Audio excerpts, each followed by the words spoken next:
जय श्री राम। जय श्री राम। मित्रों, मैं A.R. मिश्रा आपका बाबा के चैनल में स्वागत करता हूँ। बाबा नीब करोरी महाराज का नाम अद्भुत है, अद्वितीय है। जो लोग इस नाम से परिचित हैं, इस नाम को जानते हैं, वो जानते हैं कि इस नाम का क्या महत्व है। यह नाम केवल नाम नहीं, यह नाम वो नाम है जो आदमी का जीवन बदल देता है। यह नाम वो नाम है जो आदमी के मन में रस घोल देता है, उसके कानों में रस घोल देता है। एक खास किस्म की महक उसकी सांसों में, उसके जीवन में बसने लगती है और वो उस महक, उस सुगंध से अपने जीवन को और ज्यादा पहले की तुलना में परिष्कृत करने की जुगत लगाने लगता है। बाबा नीब करोरी महाराज का नाम जिसने भी लेना शुरू कर दिया, उसके जीवन बदल गए और उसकी ही नहीं बल्कि उसके आसपास के लोगों की भी जिंदगी बदल गई। वैसे तो विश्व में महाराज जी के बहुत सारे भक्त हैं जो दिन रात उनके विचारों, उनकी शिक्षाओं और उनकी सीखों पर चलने की भरसक कोशिश करते रहते हैं, लेकिन कुछ भक्त ऐसे हैं जिनके लिए वह एक मिशन की तरह है। उनके लिए सुबह आंखें खोलकर कुछ और करना गवारा नहीं, वो सिर्फ और सिर्फ महाराज जी के बारे में सोचना चाहते हैं, महाराज जी के बारे में, उनकी शिक्षाओं के बारे में, कैसे और लोगों का जीवन बदले उसके बारे में सोचना चाहते हैं। स्वतः ही उनका जीवन बदल जाता है, यह कहने की आवश्यकता नहीं है। मित्रों, आज ऐसे ही एक परम भक्त जो महाराज जी के हैं, उनसे फिर से बात करने का मौका मिला है। वो है श्रेयांश जैन साहब। श्रेयांश जैन साहब का इंटरव्यू आपने शायद पहले भी देखा होगा। अगर नहीं देखा है तो इस चैनल पर उपलब्ध है, आप देख सकते हैं। किंतु अब इनसे बात करने का मकसद ये है कि बाबा की शिक्षाएं, बाबा के विचार और बाबा से जुड़ी हुई जितनी भी बातें हैं उनको गहराई से समझा जाए, क्योंकि जैन साहब बहुत गहराई से बाबा से जुड़े रहे हैं और बाबा से जुड़े जितने भी स्थल हैं, आश्रम हैं, उनसे भी जुड़े रहे हैं। तो आइए हम इस कार्यक्रम में स्वागत करते हैं जैन साहब का। सबसे पहले मैं चाहूंगा कि एक बार पुनः आप दर्शकों को जी एक बार फिर से अपना परिचय दें जी, ताकि वो फिर से समझ सकें और बाबा की शिक्षाओं के बारे में आप जो कहना चाहें बताएं। जी, सभी भक्तों को, दर्शकों को, श्रद्धालुओं को मेरा जय श्री राम। मैं श्रेयांश जैन, मैं एक फार्मा प्रोफेशनल हूँ बाय एजुकेशन और हरियाणा के गोहाना शहर से मैं संबंध रखता हूँ, जो सोनीपत ज़िले में है, हरियाणा में। सबसे पहले मैं अपनी जन्मभूमि गोहाना को प्रणाम करता हूँ और आगे के आपके प्रश्नों के लिए आपका स्वागत है। आप बताएं किस विषय में और चर्चा करें। जी, जैसा कि मैं जानता हूं कि आप बाबा से बहुत गहरे से जुड़े हुए हैं जी, और उनकी शिक्षाओं को अपने जीवन में भी काफ़ी आपने ग्रहण किया है जी, और उनका बाबा की शिक्षाओं का क्या असर होता है जी किसी के जीवन पर, वो भी आपने गहराई से देखा है जी जी, एक दो नहीं, अनगिनत लोगों के ऊपर देखा है आपने। बिल्कुल। मैं चाहूंगा कि थोड़ा सा सबसे पहले आप जो मूल बाबा की शिक्षाएं हैं जी, उनके बारे में बताएं, फिर मैं एक दूसरा प्रश्न आपसे करता हूं। जी अवश्य। सबसे पहले तो मैं सभी दर्शकों को और श्रद्धालुओं को ये बताना चाहूँगा कि 19 मई 2016 को मुझे दिल्ली से कैंची धाम जाने का मौका मिला और जिस प्रकार महाराज जी से जुड़ने के लिए जो एक माध्यम बनते हैं, किसी का व्यक्तिगत माध्यम बनता है, तो मेरा जो सोशल मीडिया है फेसबुक का, उस माध्यम से मैं जुड़ा जी, और महाराज जी का जो मैंने उसमें चित्र देखा, उसको देख के ही अंदर से ऐसा लगा कि जैसे इनसे मेरा कोई काफ़ी पुराना रिश्ता है जी, और वो एकदम अट्रैक्शन बढ़ती रही। और अट्रैक्शन भी क्या, मतलब विद इन डेज, मतलब मैं कैंची जाने के लिए तैयार हो गया। और उनकी कुछ बातें ऐसी हैं जो भी मैंने उस समय पढ़ी, सोशल मीडिया पे देखी, क्योंकि किसी के भी पीछे भागने से बेहतर है पहले उसको समझना जरूरी है जी, कि वो संत कौन है, उनका अपना लाइफस्टाइल क्या रहा, उनका जीवन कैसा रहा, कौन लोग उनसे जुड़े हुए हैं, क्या उनकी शिक्षाएं हैं।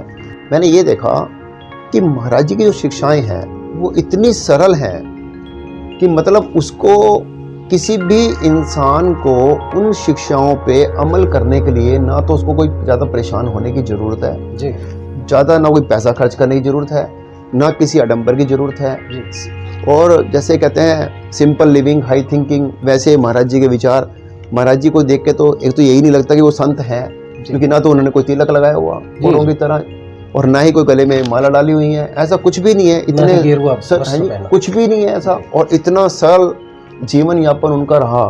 और उनकी जो शिक्षाएं जो मैंने देखी हैं, जो मैंने पढ़ी उस समय जब मैं जुड़ा महाराज जी से, प्रेम, सेवा, भोजन, लव, सर्व, फीड, सबसे प्रेम करो, सभी की सेवा करो जी और भूखे को भोजन कराओ। इतना सरल, मतलब शायद ही कोई ऐसा धर्म हो जिसके अंदर ये चीज़ें ना हो। मतलब जो भी शिक्षा उन्होंने दी है वो इतनी अच्छी शिक्षा है कि कोई बंदा इसको किसी धर्म से या किसी जाति से भी नहीं जोड़ सकता। जी और उनकी कृपा प्राप्त करने के लिए मात्र हनुमान चालीसा, सुंदरकांड, राम राम जाप, ना तो उन्होंने कभी किसी से ये कहा कि आप मंदिर जाओ, घंटियाँ बजाओ, दीपक जलाओ, ऐसा भी उन्होंने कुछ भी नहीं कहा। जी पैसा खर्च करो, ऐसा भी नहीं है। तो लेकिन जैसे जैसे मैं इसमें डूबता रहा महाराज जी की कृपा से, तो जीवन में बहुत परिवर्तन आए। और मेरे लिए तो खुशी की बात ये है, खुशी की भी बात है और हैरानी की भी, वो ये है कि जैसे ही मैंने महाराज जी की बातों को पढ़ा, सुना, उसको जीवन में उतारने की कोशिश की, मैंने उस पर मतलब अमल करना शुरू किया, जी तो मेरे साथ सबसे बड़ी जो एक घटना घटी, जो मुझे और लोगों से पता चला कि वो व्यवहार दूसरों को नजर आता है। एक होता है कि हम अक्सर लोग कहते हैं, जब बातें हम करते हैं कि मैं सत्य कह रहा हूँ, मैं सच कह रहा हूँ, मैं झूठ नहीं बोलता, जी या हम कहेंगे हम फलाने के भक्त हैं, फलाने संत के भक्त हैं, हम ऐसे हैं। मतलब मेरे को तब बड़ी हैरानी होती थी जब लोग मुझसे मिलते थे तो वो मुझे कहते थे आपका व्यवहार कुछ इस तरह का है, मतलब वो मेरे व्यवहार से खुश होते थे। जी तो मेरे को बड़ी खुशी होती थी कि इसका मतलब प्रभु, हमारे जो गुरुदेव बाबा नीम करोली जी महाराज हैं, उन्होंने मुझे बदला, क्योंकि मैं भी एक संसारिक प्राणी हूँ, इस संसार में रहता हूँ और ये मायावी संसार है। तो जो मायावी संसार है उसकी जो माया है वो मेरे ऊपर भी है, ऐसा नहीं है कि मुझसे बचा हुआ हूँ, ठीक है ना। लेकिन जैसे ही मैं महाराज जी ने मेरे सिर पे हाथ रखा, लेकिन जो परिवर्तन मेरे अंदर हुए, और परिवर्तन भी वो जिसको मैं महसूस कर पाऊँ या ना कर पाऊँ, सामने वाले को महसूस, ये तो सबसे बड़ी बात है। जी जी तो ये मेरे को बहुत अच्छा लगा, और मेरी नज़र में तो बस यही शिक्षाएं हैं महाराज जी की, और जैसे ही इंसान इनसे जुड़ता रहता है वैसे वैसे वो प्राप्त करता रहता है। हाँ जी, कहने का मतलब ये है कि बाबा की जो शिक्षा है उसमें सरलता, विनम्रता जी कूट कूट कर भरा। बिल्कुल बिल्कुल, असली चीज़ यही है। यदि हमारे अंदर विनम्रता नहीं है, यदि हमारे अंदर सरलता नहीं है, यदि हम दूसरे का मान सम्मान नहीं करते, यदि हम प्रेम नहीं कर सकते, तो महाराज जी की कृपा प्राप्त नहीं हो सकती। हाँ जी, हाँ, ये एक शर्त है, ये शर्त है। हाँ, जैसे सुंदरकांड हम निरंतर पढ़ते हैं, उसमें लिखा हुआ है तुलसीदास जी ने, निर्मल मन जन सो मोहि पावा, मोहे कपट छल छिद्र न पावा। तो सबसे पहले तो हमें इस पे अमल करना पड़ेगा, तभी हम उनकी कृपा प्राप्त करने के हकदार हैं, वरना नहीं। तो महाराज जी की जो शिक्षाएं हैं वो बहुत ही सरल हैं। जी जी, बहुत सुंदर आपने इसका विश्लेषण किया। दूसरी तरफ मैं जानना चाहूँगा जी, महाराज जी के वैसे तो बहुत सारे आश्रम रहे, बहुत सारी जगहों पर जी उनके पावन पैर पड़े, बिल्कुल, और जहाँ भी पड़े जी वो उद्धार हो गया उस जगह का, बिल्कुल। और वहाँ पर जहाँ भी गए महाराज जी उनके भक्तों का तांता लगा रहा। बिल्कुल बिल्कुल, और आज भी वही सिचुएशन है, बढ़ रहे हैं काफी। हाँ जी, श्रद्धालु लोग बढ़ रहे हैं। हाँ जी, हाँ जी जी। लेकिन महाराज जी का एक आश्रम जी, एक धाम जो सबके जेहन में रहता है जी, और सब लोग चाहते हैं कि जीवन में एक बार वहाँ पे हम मत्था जरूर टेकने जाएं। बिल्कुल बिल्कुल, वो है कैंची धाम। जी बिल्कुल। मैं चाहूँगा कि आप कई बार अनगिन बार गए होंगे जी जी जी जी, मैं चाहूँगा कि आप कैंची धाम के बारे में थोड़ा बताएं। जी मिश्रा जी, जो बात आपने मुझसे पूछी है ये मेरी नज़र में एक बड़ा ज्वलंत विषय है जी, और जो मैं बात कहने चाह रहा हूँ और जो भी श्रद्धालु, जो भी भक्त इस वीडियो को देख रहे हैं, मैं जैसे सभी लोग कहते हैं इसको लाइक करें, शेयर करें, सब्सक्राइब करें, मैं वो तो नहीं कहूँगा, किंतु स्पेशली इस वीडियो को जो आप देख रहे हैं इसको शेयर ज़रूर करें। शेयर करने से अभिप्राय इस चीज़ से है कि ज़्यादा से ज़्यादा भक्त लोग जो कैंची धाम में दर्शन करने के लिए जाते हैं उनका ज़्यादा से ज़्यादा कल्याण हो। जो भी कुछ मैं आपको बताने जा रहा हूँ वो मेरे निजी विचार हैं, उसका किसी से सहमत होना ना होना वो उसका अपना विचार है। जी जी, लेकिन ये मेरे अपने विचार हैं। सबसे पहली बात तो ये कि मैं अब जा रहा हूँ कैंची धाम काफ़ी टाइम से। जैसे अक्सर लोग वहाँ पर कंबल लेके जा रहे हैं या प्रसाद लेके जा रहे हैं या वहाँ पर कोई पुष्प लेके जा रहे हैं, तो मैं ये कहूँगा कि मंदिर जो कैंची मंदिर है, उस मंदिर का, आश्रम का ऐसा कोई नियम नहीं है कि आपको वहाँ पर लेकर जाना है। तो सबसे पहले तो आप ये समझ लें कि जो लोग लेकर जाते हैं वो अपने भाव से लेकर जाते हैं, वहाँ का कोई ऐसा सिस्टम नहीं है। और मैंने ये देखा है कि कुछ वहाँ पर ऐसे लोग हैं, कैंची में भी हैं, या जो आजकल चैनल्स पे मीडिया के थ्रू एक प्रमोट कर रहे हैं, कंबल चढ़ाने से बाबा जी खुश होते हैं, ये उनकी सोच गलत है। और मैं आप सभी श्रद्धालुओं को ये कहना चाहूँगा कि बिल्कुल खाली हाथ जाएं, कुछ भी मत लेकर जाओ।